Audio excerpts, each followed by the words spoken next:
Kentucky's Voice is your home for real news, real people, and real answers. But we can't do it without you. Your financial support helps us bring truth to the forefront, hold leaders accountable, and give a voice to the people of the Commonwealth. Join the fight today.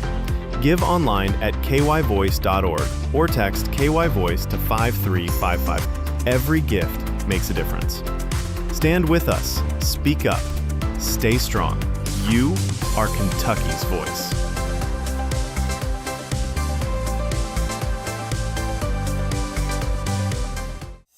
Are you ready to stand for truth? Kentucky is at a crossroads, and we need voices that won't back down.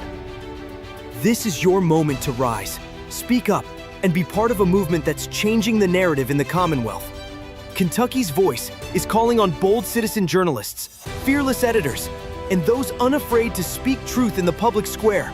Volunteer, intern, contribute. Scan the QR code or visit kyvoice.org to join the fight. This is more than media. This is your moment. You are Kentucky's voice.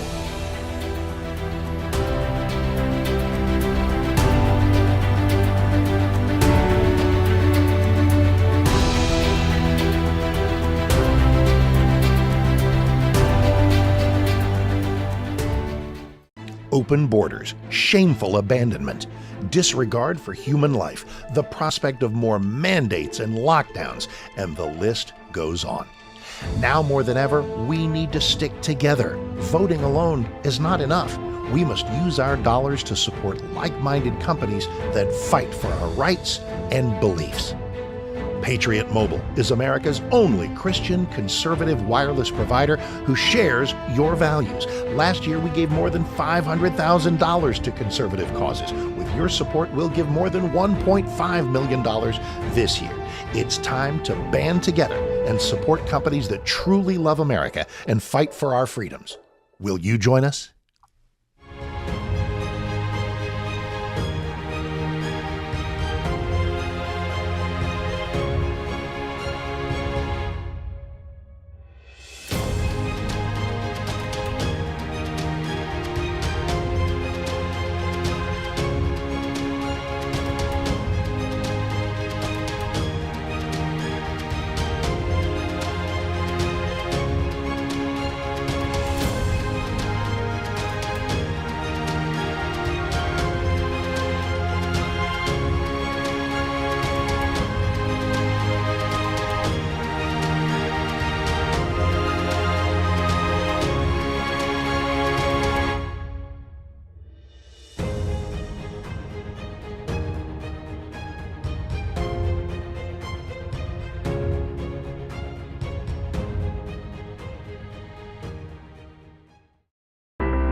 Kentucky's Voice is your home for real news, real people, and real answers.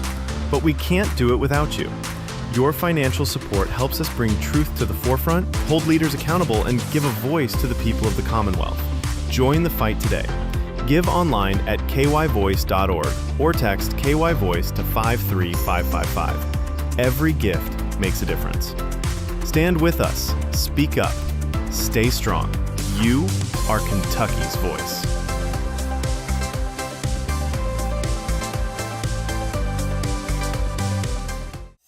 Are you ready to stand for truth? Kentucky is at a crossroads, and we need voices that won't back down. This is your moment to rise, speak up, and be part of a movement that's changing the narrative in the Commonwealth. Kentucky's Voice is calling on bold citizen journalists, fearless editors, and those unafraid to speak truth in the public square. Volunteer, intern, contribute. Scan the QR code or visit kyvoice.org to join the fight. This is more than media. This is your moment. You are Kentucky's voice.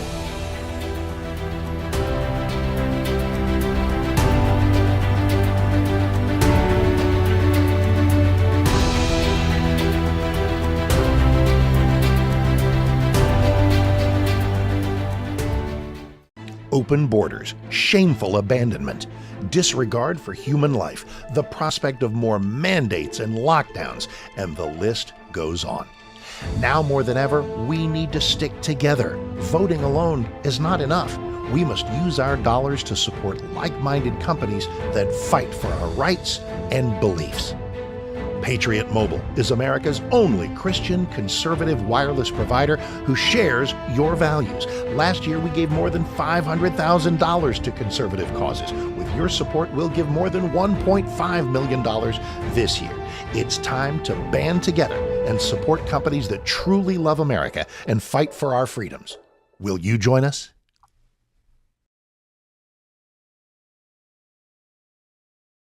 Kentucky's Voice Radio, covering the latest state and local issues with Tom Fallbush, Bob Scott, and Jim Waters.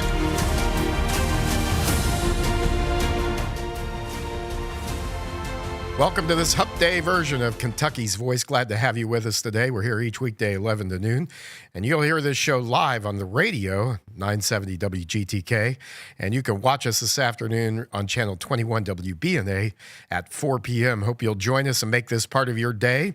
You say, well, what is Kentucky's Voice? You might be new to this. You might have just come across it. And it is a bold conservative media outlet broadcasting across Louisville on TV and radio. We're going to become a statewide conservative media outlet dedicated to delivering news and stories that reflect the values of Kentuckians: freedom, family, faith, integrity, through a conservative lens and a commitment to truth and common sense, which Mark Twain said isn't. Common sense isn't. So oftentimes we find in government, common sense is the missing ingredient. But we're informing and engaging our audience with reporting that holds local government accountable, champions educational freedom, and highlights issues that are often ignored by the mainstream media. From defending individual liberties to showcasing community strength, Kentucky's Voice stands for principled conservatism and high character, resonating with all who value truth, tradition, and faith. We'd like to tell you more about it. If you'd like to know more about it, let us know. If you'd like to partner with us, there's a couple of ways you can do that. And one of those is to support the program. And you can do that by texting KY Voice to 53555. And another way you can partner with us is to let us know what you're thinking. Text us on our Kentucky's Voice text line at 502-571-0970. We'll check those and get those out on the air. And maybe you have a comment about an issue that we cover on here that we're talking about. Maybe you have a question about something going on in local government, in the school system. We'd love to hear from you. You can partner with us in that way at 502-571-0970. But bottom line here is our mission is to champion conservative values and common sense perspectives across Kentucky, delivering honest, principled journalism that counters the bias of the mainstream media and resonates with those who value truth and faith and integrity. And that brings me to the other way that you can partner with us on this program, and that is we want to cultivate a generation of conservative journalists and public voices who are committed to those same things: truth, integrity, principled reporting that upholds traditional values, honors the influence of faith. You know, we don't avoid stories of faith here. Many people in our state are interested in what's happening in the faith community, or they want to hear news and analysis from a faith-based point of view. They do not want that left out. That's a part of our lives, and we include that here, and we want to do that. We want to do more of that. And we want your help to do it. So we're looking for folks statewide, no matter where you may be hearing this or where you live in the state, where you might be, who will work with us on this project as a volunteer correspondent and or a content creator. And if you're passionate about local politics, your community, what's happening in our country and our Commonwealth, about defending liberty, about defending our Constitution, then let us know. You can reach me, jim.waters at kyvoice.org. I'll be happy to get you more information and get you connected to the folks working on it. But this is a great opportunity for college students studying journalism. Maybe you're in communications, maybe in political science, maybe you're an aspiring media professional. You're looking to gain some experience in broadcasting. maybe you have a passion for media. You want to help cover and spread the conservative message. You want to help us do stories and cover issues from a perspective, and also to cover stories that the corporate media won't cover or don't cover from that conservative perspective. So we need field reporters, we need video contributors, we need radio correspondents, writers, researchers, campus correspondents. Maybe you're on a college campus, you happen to be flipping through and catch this segment. We'd love to have your voice join ours as Kentucky's voice. And we're especially committed to covering what's happening in our Commonwealth of Kentucky and right here in the city of Louisville. So let us know, jim.waters@kyvoice.org. And or you can text us on the text line, 502-571-0970. You can use that for that as well. If you say, hey, I'd like to know more, send me a text. We'll get that information to you. And you can partner with us in that way. And three different ways there. You can be a part of this. And this is only going to work if you're a part of it, if we have partners across our state. Now, joining us today in the next segment of the show is going to be Joey Comley, who is director of Kentucky Right on Crime. Right on Crime is an organization seeking conservative solutions that will reduce crime while making our communities safer.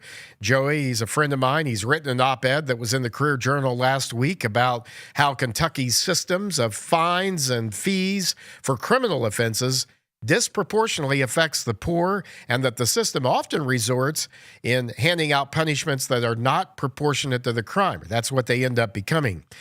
And so I thought I'd read a little bit of this editorial, then we'll get Joey to join us and give us his take and kind of some more analysis on this in the next segment.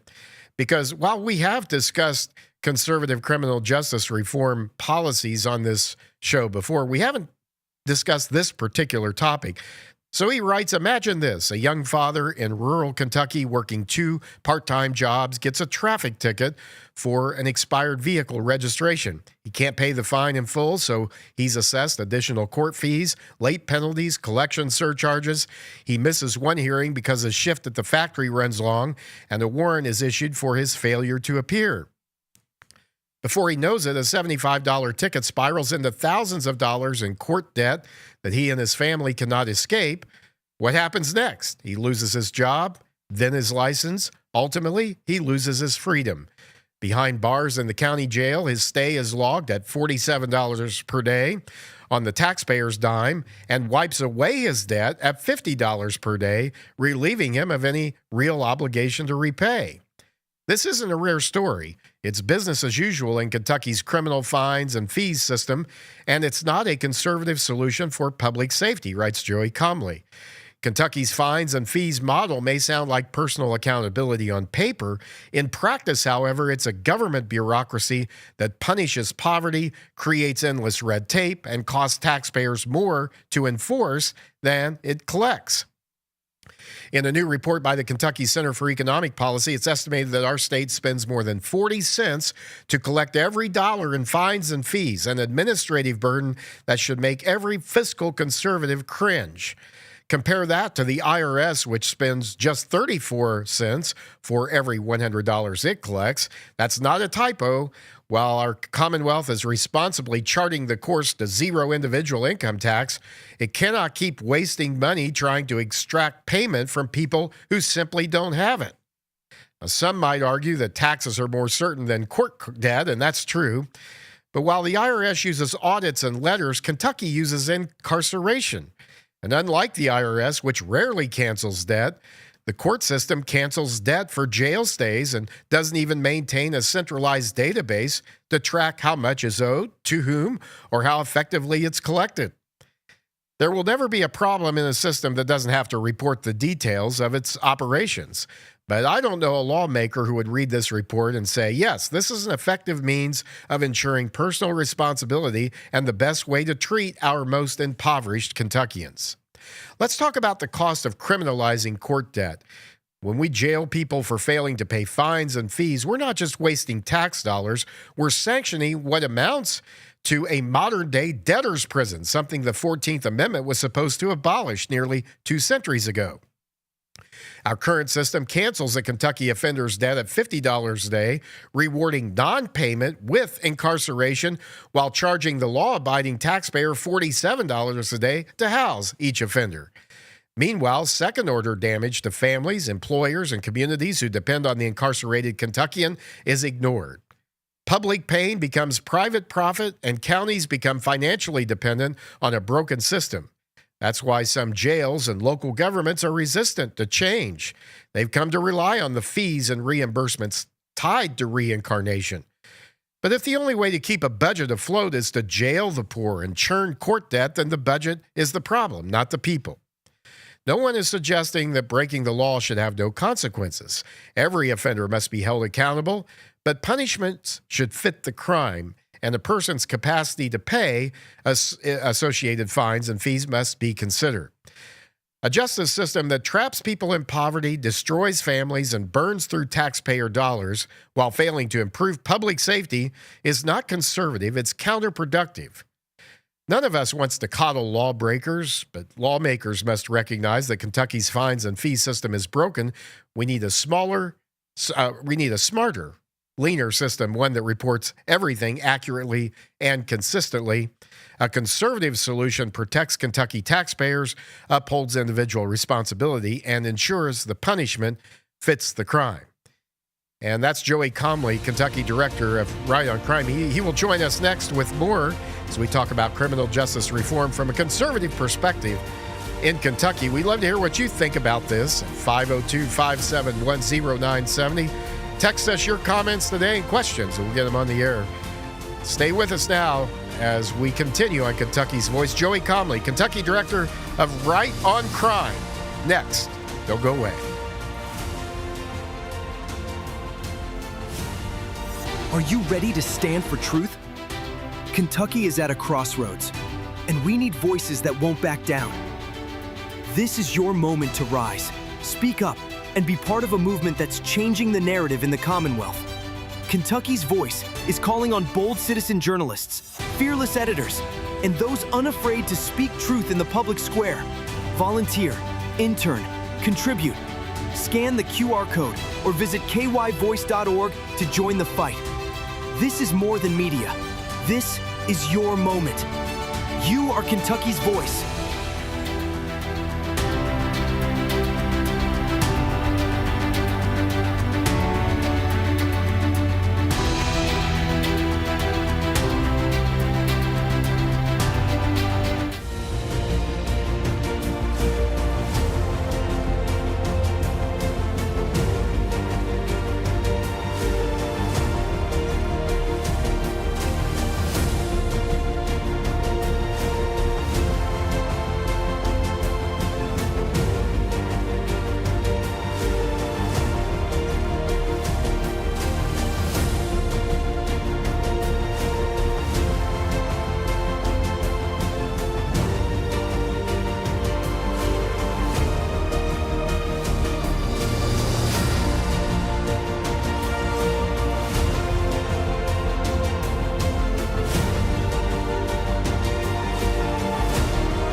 Voice Radio, online at kyvoice.org. Thanks for joining us today here on Kentucky's Voice. Jim Waters with you, as I am most Wednesdays here, and most importantly, we're glad to have you with us. And also, our next guest here today, Joey Comley, Kentucky Director of Right on Crime, joins us.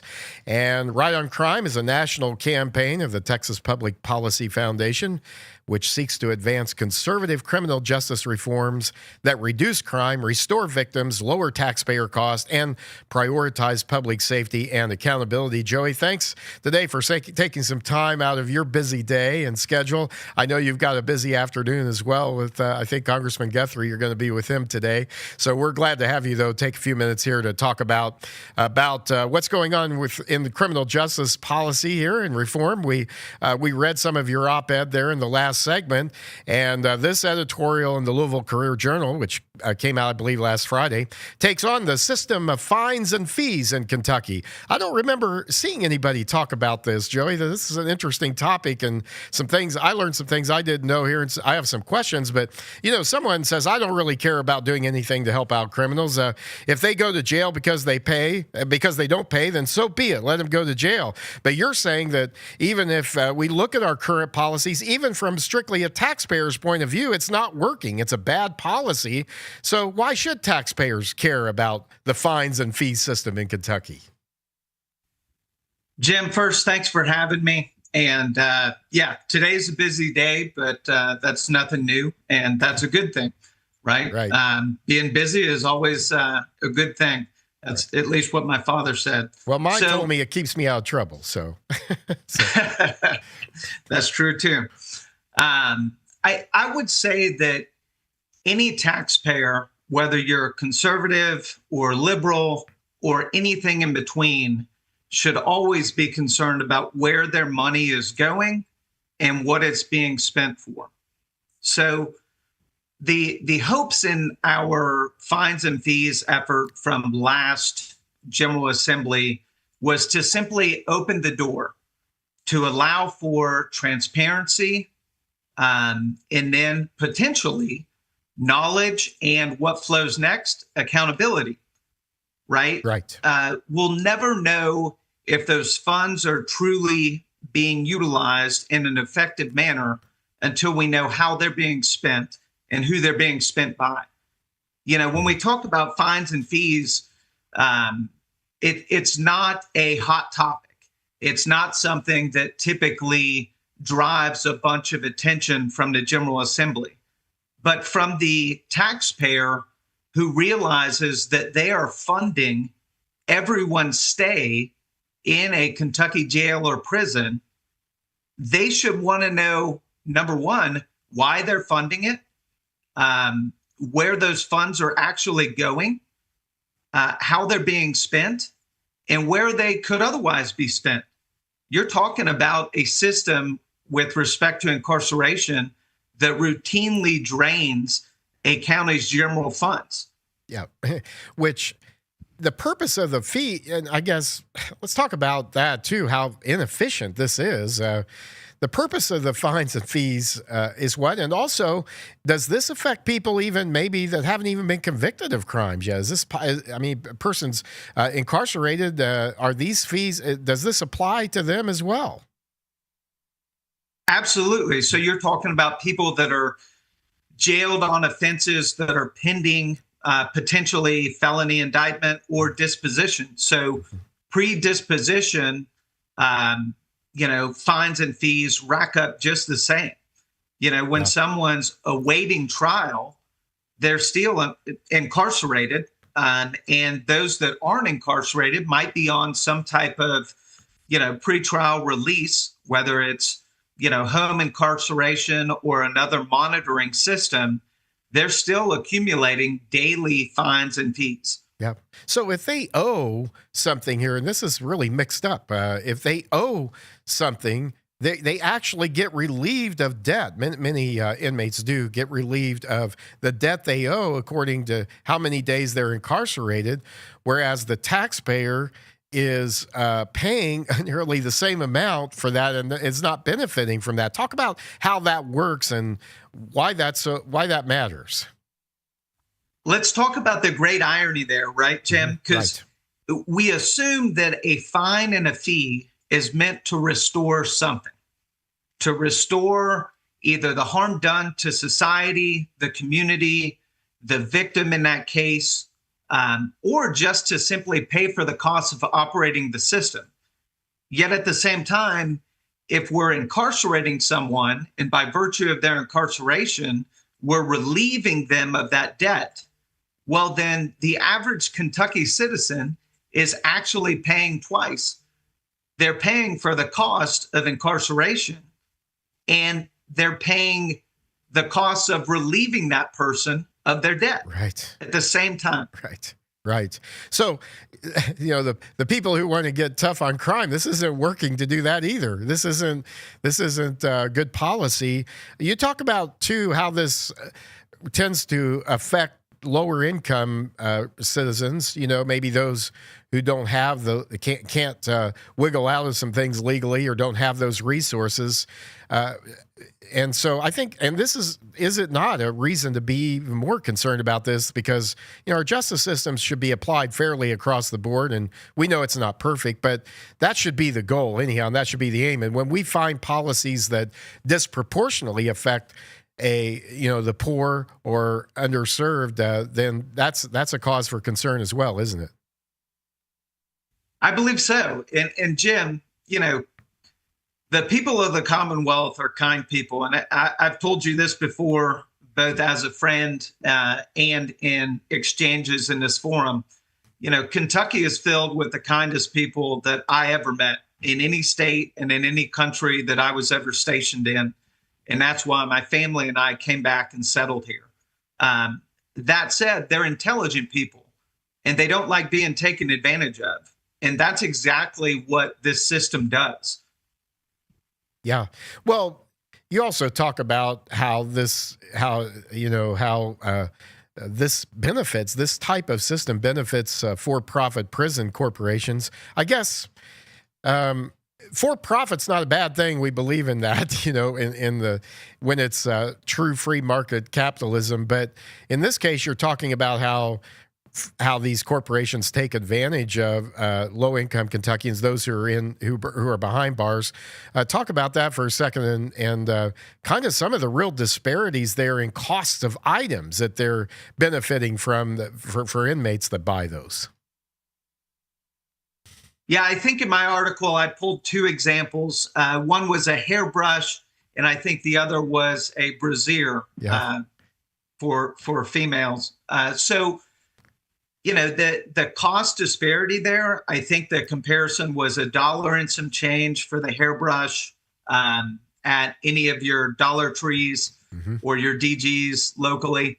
And I think in prison, it was almost $10. It was $8 and some change. Yeah, right. $8.25. Yeah. And then the brassiere that could be purchased on Amazon was $8.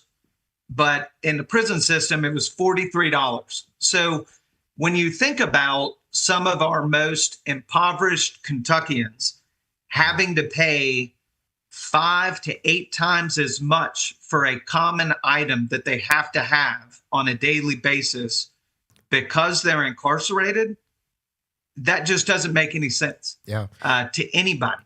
Yeah. And you're right. Yeah. No, you're right. It's I did not realize that was going on, that disparity was there. So we're talking with Joey Comley, Kentucky Director of Right on Crime, who's with us today. And Joey, we've got just about 30 seconds left in this segment, but I'd like to, if you can stay over for one more segment, I'd like to talk to you about maybe some solutions here and some ideas you have about what can be done to address this, and also what you see as priorities coming up in the 2026 legislative session, helping our folks understand what's good conservative criminal justice policy. I think we can do it here. I think we can implement good policy that works and is and does protect the public at the same time, reduces crime. That should be our goal across the board. So if you can hang with us a few more minutes, we'll talk a little more right here on Kentucky's Voice. Thanks for joining us today. Stay with us for another segment here with our good friend Joey Comley from Kentucky, the Kentucky Director of Right on Crime here. Don't go away.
Kentucky's Voice Radio, online at kyvoice.org.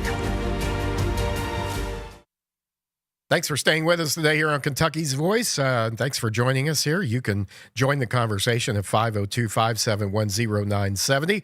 And we're delighted to have with us Joey Comley, who is the Kentucky Director of Right on Crime. It's a great national organization that focuses on conservative policies, and they have several state groups, and we're so delighted to have them here in Kentucky. And Joey's doing a great job, and we appreciate you coming on today, Joey, and talking a few minutes about some of these policies. And I want to make this more of a regular occurrence here because there's a lot going on. I think that conservative and our audience this is an audience of people who want to know what is the conservative angle, what is going on with to make us safer and to reduce crime. I think most conservatives want both those things to happen, and you certainly have made that a priority in your work here, and we appreciate what you're doing. Let's talk a little bit about. You talked before the break and made a good point about just so much of this about and we're talking about the fines and fees in that are charged to inmates and how that works and in our prison system.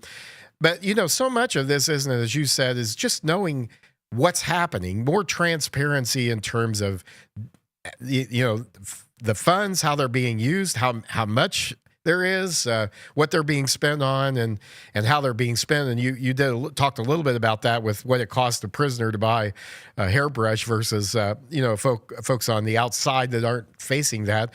It really should be the opposite of anything, shouldn't it? I mean, people who are in jail, they don't have income, they don't have a job, many cases, and yet they're bearing the brunt of this. So it just seems really mixed up. But where do we start? I think transparency is what you're saying. We start there to solve some of these policies and make them better. That's correct, Jim. What we're looking for here in this effort, this legislation, is simply to open the door to the taxpayers, right? To let them see how their money is being spent, where their contributions are going, and to potentially let lawmakers who represent them come up with a better way of doing things. For example, you talked about a hairbrush because it was mentioned in the piece that I wrote for the Courier Journal. Jim, you and I don't need the same hairbrush if we're incarcerated. It doesn't need a name brand. It probably doesn't need a comfortable handle, right? But I'd like it to go through my hair. Yeah, right. So it can be a much cheaper version of what we might use on a day-to-day when we're in, the confines of our own home. Yeah. And as we said earlier, we're not opposed to profit, but when it's taxpayer dollars being spent, we need to know what kind of hairbrush it is, because if that's the issue here, we need to do more transparency about what kind of hairbrush it is. Might save taxpayers a lot of dollars if somebody was embarrassed by what kind of a hairbrush was being sold to inmates. That certainly can be an effective tool. Maybe we need some of that here. There was some transparency legislation passed earlier, I guess, this year in the last session, which was earlier here in 2025, that does require the Corrections Department to give some more information about folks who have been incarcerated, some information there. Is that going to be a bill that really gives us information that can help us create better policy, Joey? Is that going to make a difference? Jim, I think any policy solution that is delivered by any responsible authority in the absence of information is bad policy. So I would assume that any information that we get out of the executive branch as it operates and spends the money that we give them,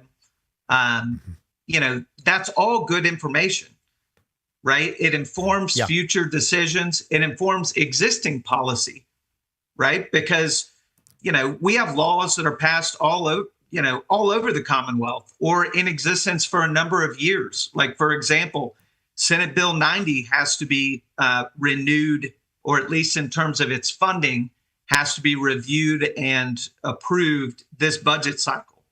So that's another example of just existing policy where we have to look at the money that was initially made available for that programming see how much of it was spent, examine how it was spent, and then determine if we need to allocate more money for it or if there's still money available and we can potentially do more with it. Yeah. So let's talk about your priorities in terms of this coming year, this coming session.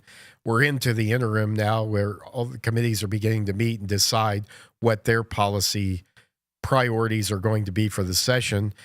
What can you tell us about that? And when Right on Crime, the national group, when they look at Kentucky, how do they see us compared to the rest of the nation when it comes to these common sense criminal justice reform policies?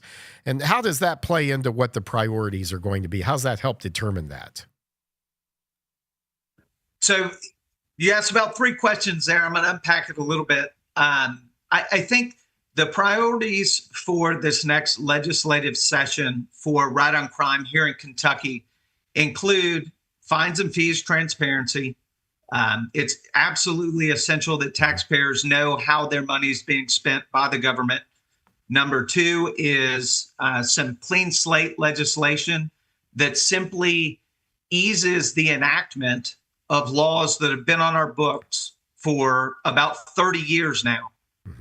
This is a technological solution to implement the law that otherwise keeps some of our folks who are looking for employment opportunities from, being able to check the block. No, I've not been convicted of a criminal offense in the last so many years. It simply enables automation to work through eligible offenses. These are all nonviolent offenses, and these are all people who have not committed any further infractions or violations of the law in the last 5 years. It enables them to seek meaningful employment and to truly be, contributors and beneficial members of our communities. The third thing I'd really like to see pass this session is we called it last year, the Family Preservation and Accountability Act. Really, it's caregiver consideration. So it's simply the legislature telling all judges, and granted, some judges are already doing this because they're doing great work on the bench all across the Commonwealth, but not every judge is doing this. And what we're asking them to do is to say, hey, when you get to the point of sentencing a nonviolent offender, you're to examine whether or not they're a caregiver of a dependent child. And you're supposed to consider that when you deliver a sentence. Because if I get sentenced to incarceration, Jim, I leave a home where I'm not only the spiritual leader, but I'm a father of 3 children. Yeah. So what happens to my children? Yeah. They suffer and they lose. Now, God forbid, my wife isn't here to pick up the slack, which she easily could because she's an amazing woman. Yeah. But if she wasn't here, the state would pick up that slack. Yeah. And now 2 of my 3 kids are in a state system while I'm also in the state system. And think about the utter waste there. Yeah. Think about the consequences to the child, to the family, to the community. I mean, it is unbelievable that we don't already have something on the books that calls for every judge who's examining a sentence to make that determination and then account for that. Consider it or determine that, look, based on the facts and circumstances of this case and the role that this individual plays in their home, I don't think it's relevant, or I do. Yeah, I really like this because I think, and that's where we should allow judges to have some flexibility and to really be able to look at the situation, because there's really probably not 2 situations that are exactly the same and involve exactly the same issues. So I really like that, where we're going with that. It's one more tool, Jim. Sure. Right? I mean, if we want to talk about this in tool sets, right. The first bill gives one more tool to the taxpayer, lets him and her know how their money's being spent. The second bill gives one more tool to employers so that they can actually run their small businesses and they can hire Kentucky's talent. Yeah. Number three, it gives one more tool to the judges. Right. And I think that's appropriate. And so those are three really good issues. Let's follow them. We're going to follow them during the session. We'll get some updates. If you don't mind taking a couple of comments off of our text line here, we've got a couple of minutes left. Joey Comley, who is the Kentucky director of Right on Crime here, and thanks for joining us today, Joey, and the great work you do.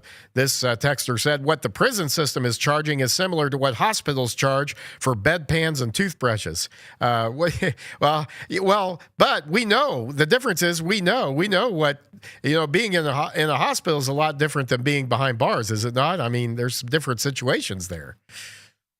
It is. And guess what? Who's paying the bill most of the time? Right. It's the insurance companies or the taxpayer. Right. That's right. Another comment, the mayor of Metro Louisville is excited about a complete makeover for the Belvedere as he neglects rebuilding the juvenile detention center. The priorities for dealing with youth crime are upside down. We have too many committees and too much costly pandering instead of accountability.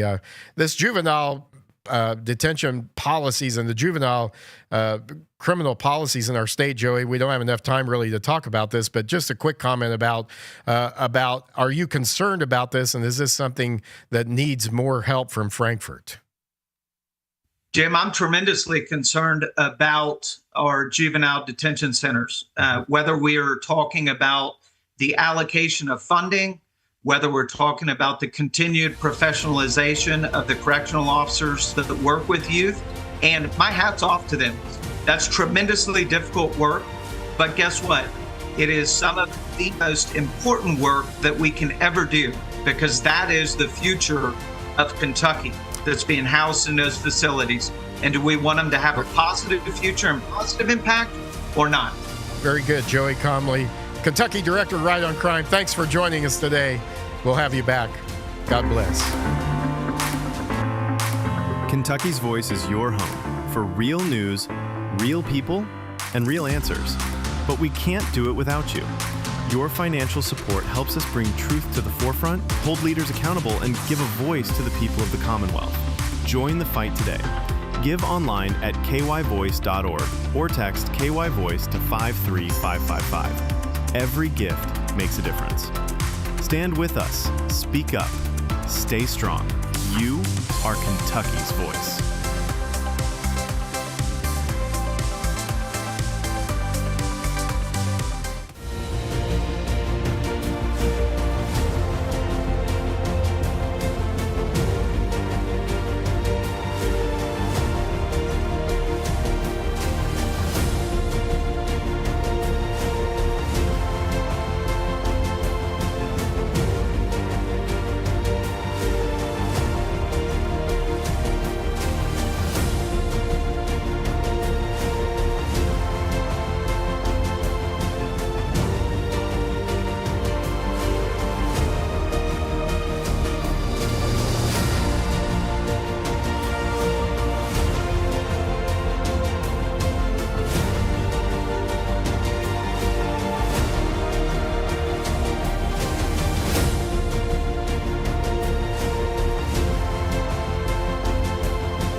Kentucky's Voice Radio online at kyvoice.org.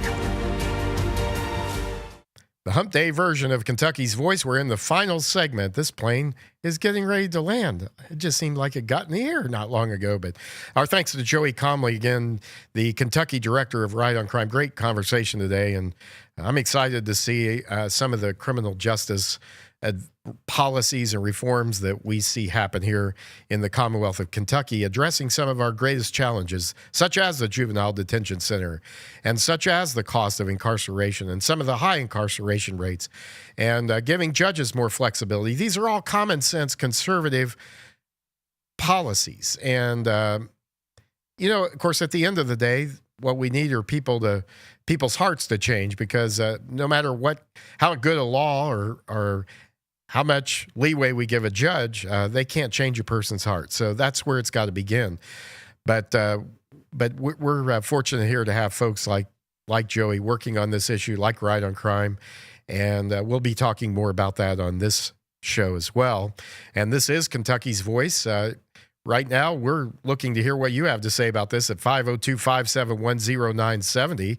Should we know more about how these fees and fines that are being collected for inmates and what taxpayers are paying? Should we know more about this, how those dollars are being spent? Love to hear what you think about that, or about the Juvenile Detention Center system, the Juvenile Detention System, 502-571-0970. There's been a lot of challenges with that, a lot of problems, a lot of abuse, a lot of talk from Frankfurt. But what needs to be done? What are the effective policies that we need to have? Well, one thing is that when you run out of phone numbers, you've got to get a new area code. That's what's going to happen. Kentucky is officially getting a new area code on top of 502. Wanted to catch you up on a couple of Kentucky-related news items today. Beginning in 2027, Kentuckians in the 502 area code will begin seeing a new code assigned, and that is 761. So 502 will still be around now, but it's not going to just be 502 in this area. Once the longtime Louisville area code exhausts itself, new phone numbers will be assigned, a 761 area code. That is new phone numbers. So Kentuckians can expect that to begin in 2027, likely a few months before we're completely out of 502 numbers.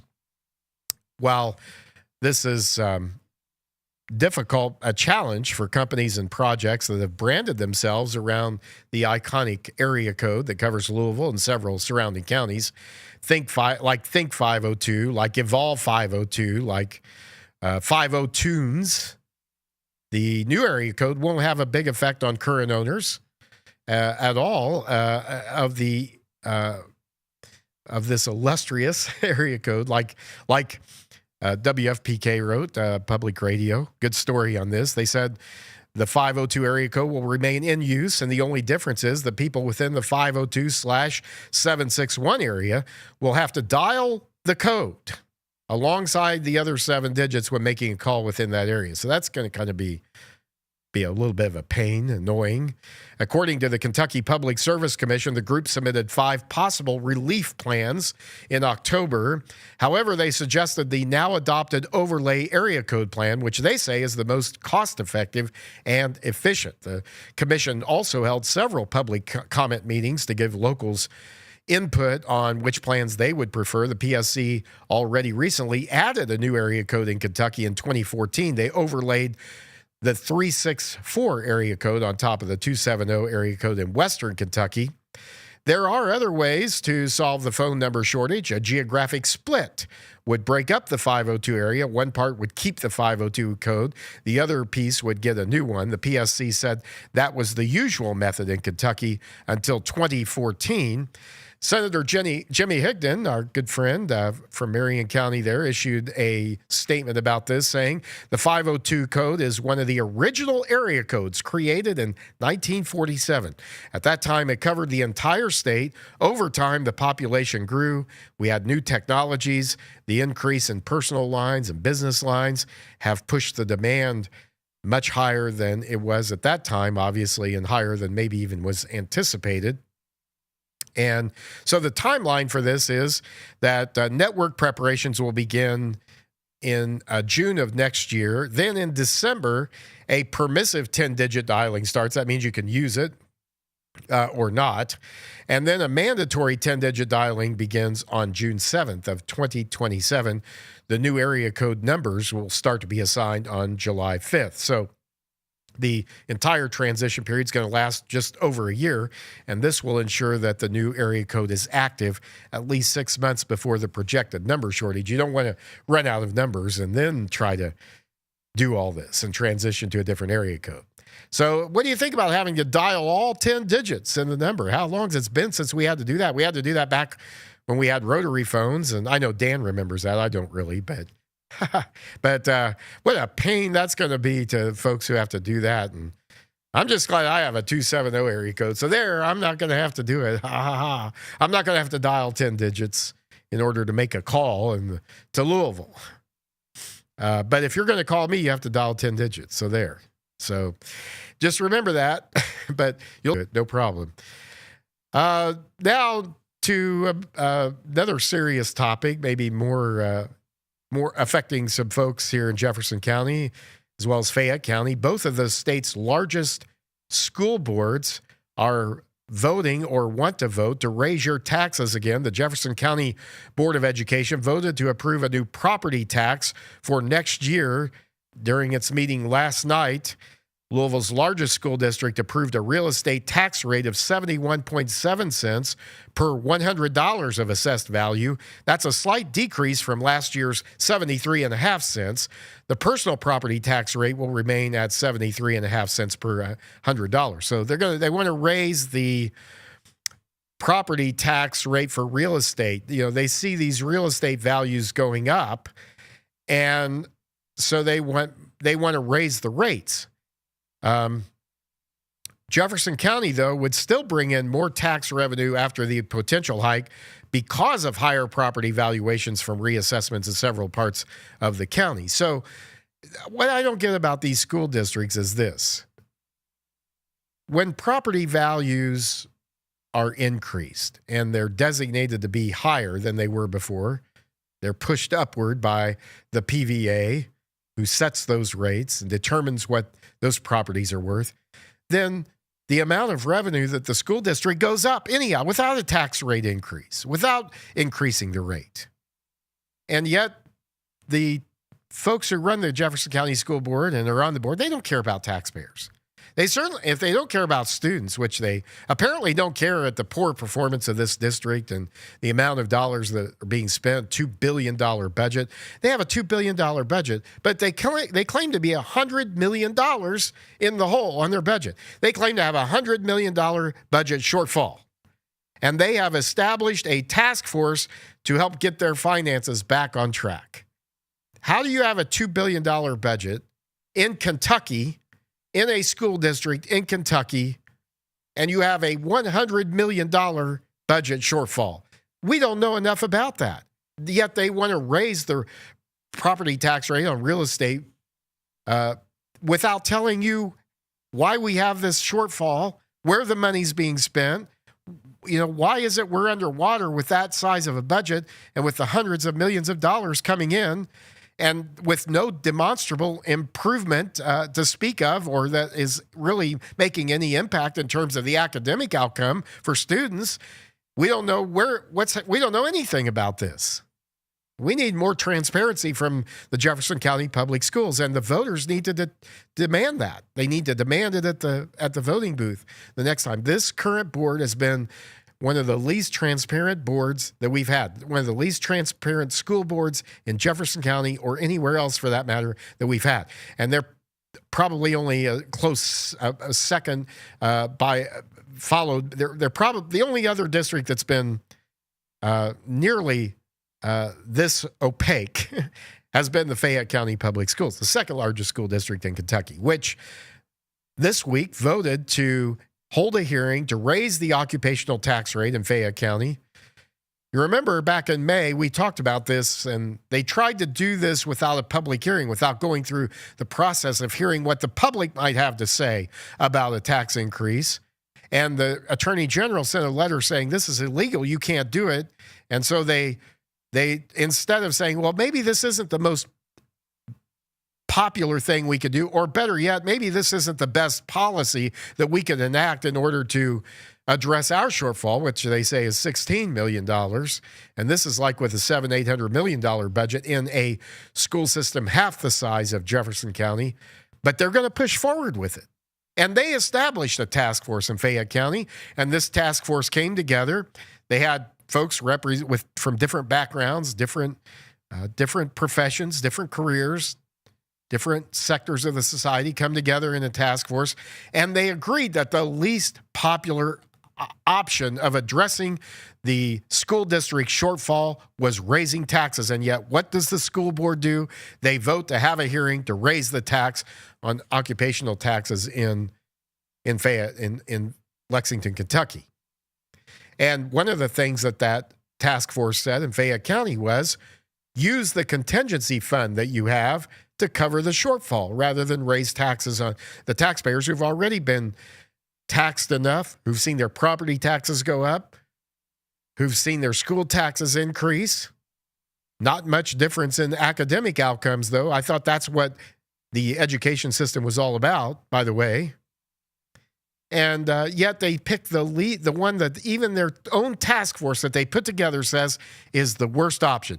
And then this contingency fund that was supposed to have like $45 million in it supposedly has only about half that. So people were thinking there was a lot more funding available to cover this shortfall in the contingency, and apparently that's not even available. So the point being, whether you're talking about criminal justice reform earlier or like we are now, public education, we need to know more. Taxpayers deserve to know how their dollars are being spent, how those decisions are being reached, and what the outcomes are, what the return on their investment is. And all you have to do is look at 1 out of 3 kids in Jefferson County public schools reading proficiently to know that the return on investment is not a $2 billion return on investment per year, per budget, a budget that's twice the size of the Louisville Metro Council budget.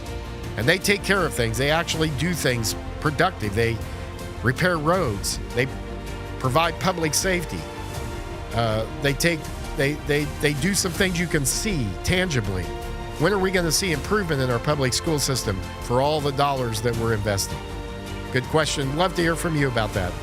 Anyhow, we're out of time today. Thanks for joining us here on Kentucky's Voice. Join us this afternoon on television at 4 o'clock. We'll see you later. Have a great